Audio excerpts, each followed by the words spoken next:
Hello, everyone. My name is Eric, and I am a computer engineering student at the University of Washington, Tacoma. And I am going to be one of your instructors or facilitators for your next meeting when it comes to building and tearing down desktop computers. So I thought it would be really helpful to, one, introduce myself with this video, but also give you a little bit of a rundown on what to expect when it comes to building computers and give you an idea of what kind of components we're going to come across when we start doing this activity. So before we begin, I do want to say one thing. I really encourage you to watch a few of the videos that I linked in this description. They're really good details on what to expect when building a computer. These YouTubers have made a career out of building and creating different types of computers, and I picked out a couple really good tutorials that I would highly encourage you watching before you come to this next get-together meeting when we start tearing down the computers. This video is primarily going to go over the different components that you're going to come across, real key parts of the computer. So the first component we're going to talk about today is the motherboard. Now this is the main body of your computer. Everything gets plugged into the motherboard and it controls how your computer basically runs.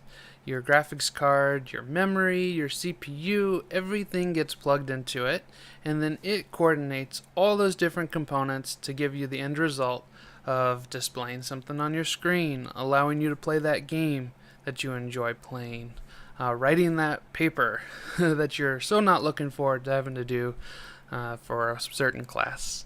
But yeah, everything that is controlled on the computer goes through the motherboard. So the next component we're going to talk about today is the CPU, which is the central processing unit. Now there's two main type of processors that are out there. You have the Intel side and the AMD side. Now I'm not going to go into any real specific details about the two of them, but just know that one cannot fit into the other socket. So you can't put an AMD CPU into an Intel motherboard and vice versa. But we're not going to need to worry about that when we're putting these computers together. But I just wanted you to know that there are two different main central processing units. Now what they do is they are the brains of your computer. All the information that gets crunched and created goes through the CPU. And so the faster and better your CPU is, the better your computer. So this is generally one of the more expensive parts when building a computer, and it's also one of the most critical and most susceptible to actually being damaged part.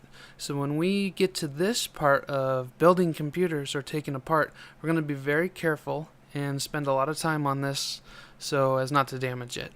So this next component is the cooling. And this is important because it takes all that heat your CPU generates and gets rid of it so it doesn't damage your CPU. There's all different kinds of coolers. Some are real high end for quick cooling. Others are actually liquid cooling. But everything works together usually with fans and helps to get it all cooled off. So you're going to see a lot of these components when trying to get your computer nice and cool. And we will need to remove those to access the CPU. Now this component is called RAM, or memory, and its main job is to be the closest data to your processor. It's considered random access memory, so it can go ahead and give information that your CPU needs way faster than what's on your hard drive. So a lot of times your computer will store key information on these memories when you're doing a program or playing a game. That way it doesn't have to try to go through all the SATA connections and into your hard drive to pull this information in. It can talk to the memory, which is right next to it, really fast, and makes your computer that much faster. Next is probably for computer enthusiasts one of their favorite components. It's the graphics card. Now, a lot of times your motherboard might actually have the ability to have its own graphics processed in the motherboard, so you don't even have to buy one of these cards. and I'd actually be quite surprised if the computers we play with have a graphics card in them.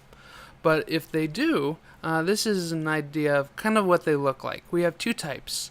We have this smaller version, which is kind of a more basic graphics processing, and it just gives your computer a little more speed and memory to process graphics a little faster and with a little more detail to give you a nicer looking look on your screen. Then there's the larger ones, and these ones are made for really high-end gaming and graphics processing through video editing, and can be very expensive and very large. The next component we're going to talk about is the hard drive. This is where all your information that you store on the computer goes into. So your pictures, your videos, your games you download, all the files that you basically use on your computer is stored in hard drives. Now this one's your more basic hard drive. This one's been around for many years. It's disk based, so it spins around like a disk and can go anywhere from 5400 RPMs to 7200 RPMs, which is usually as fast as it can go. For the longest time, this was our only resource for storage, but now we're kind of getting away from those and starting to use solid state drives, which have no actual moving components.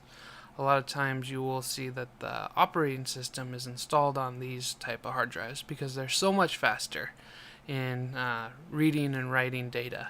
So a lot of people will have these and the disk style hard drives in their computers. And then there is one other one that we probably won't see when we're building computers, but I wanted to bring it to your attention, and this is called the M.2 drive. It connects in via PCIe, so it can slide in kind of like how your graphics card gets installed. A little different slot, but same kind of lane for data information. This is how computer hardware and hard drives are going to be kind of going in the future, so keep an eye out for these, because this is going to become more the norm as we go on with computing power. So the final component we'll talk about today is the power supply. There's not much here other than the fact that it powers your computer. So it takes the AC voltage from your wall outlet in your home and converts it to DC, and gives out the specific amount of voltage that each component in your computer needs, whether it's 12 volts or 5 volts or 3.3 volts. This power supply allows it to regulate its voltage and power each of the components separately.